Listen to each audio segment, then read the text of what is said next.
പ്രിയപ്പെട്ടവരെ, ഇവിടെ ബെല്ലയുടെ ഡൈവേർട്ടർ വെച്ചിട്ടുള്ളത് നമുക്ക് കുളിക്കുന്ന സമയത്ത് വെള്ളം അങ്ങനെ കുറച്ച് അല്പാൽപമായി ഇങ്ങനെ ചൂടാക്കി കൊണ്ടുവരണമെങ്കിൽ ചൂടാക്കാം. ഈ ടാപ്പിലൂടെ വരുന്ന വെള്ളവും അല്പാൽപമായി ഇങ്ങനെ ചൂടാക്കി കൊണ്ടുവരാം. നമ്മൾ ഫാനിന്റെ റെഗുലേറ്റർ നമ്മൾക്ക് സ്പീഡ് കൂട്ടി കൊണ്ടുവരില്ല, അതുപോലെ തന്നെ നമുക്ക് വെള്ളം എന്ത് ചെയ്യാം, ഇങ്ങനെ ചൂടാക്കി കൊണ്ടുവരാം. അതിന് വളരെ എളുപ്പമായിട്ട് വളരെ സിമ്പിൾ ആയിട്ട് യൂസ് ചെയ്യാൻ പറ്റുന്ന ഒരു ഡൈവേർട്ടറാണ് ബെല്ലയുടെ ഈ പുതിയത് ഇറങ്ങിയുള്ള ഡൈവേർട്ടർ.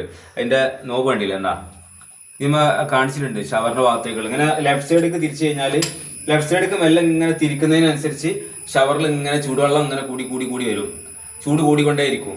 അപ്പോൾ ഒരു നോർമലിൽ നിർത്തുകയാണെങ്കിൽ എന്താണ് അതിന് പച്ചവെള്ളമാണ് വരിക. അതുപോലെ റൈറ്റ് സൈഡിലേക്ക് തിരിക്കുമ്പോൾ നമുക്ക് ടാപ്പിൽ എന്ത് ചെയ്യും, ചൂടുവെള്ളം കിട്ടിക്കൊണ്ടിരിക്കും. ഓക്കെ, അപ്പോൾ വളരെ സിമ്പിളായിട്ട് യൂസ് ചെയ്യാൻ പറ്റുന്ന ബെല്ലയുടെ ഡൈവേർട്ടർ എന്തുകൊണ്ടും സക്സസ് ആവും എന്നാണ് പ്രതീക്ഷിക്കുന്നത്. ഇറങ്ങിയിട്ടുള്ളൂ, കുറച്ചായി ഇറങ്ങിയിട്ട്. യൂസിംഗ് ഒക്കെ എല്ലാവരും യൂസിങ് ചെയ്ത ആളുകളുണ്ടെങ്കിൽ ഒരു അഭിപ്രായം ഒന്ന് അറിയിക്കുക. 3/4 ഹോൾസ് ആണ് വരുന്നത്. സാധാരണ നമ്മൾ 1/2 ഉണ്ടാകാറുള്ളത്. MTA 3/4 MTA നമുക്ക് ഇടാം. അപ്പോൾ അത്യാവശ്യം നല്ല ഹോസ് ഉണ്ട്, വെള്ളവും നല്ല ഉഷാറായിട്ട് തന്നെ വരാൻ കഴിയുന്ന ഒരു സ്പേസ് ഇതിനുണ്ട് എന്നുള്ളതാണ് നമുക്ക് മനസ്സിലാക്കാൻ കഴിയുന്നത്. നമുക്ക് വർക്ക് ചെയ്യിപ്പിച്ചതിന് ശേഷം വേറെ സൈറ്റിൽ വെച്ചിട്ടുണ്ട്.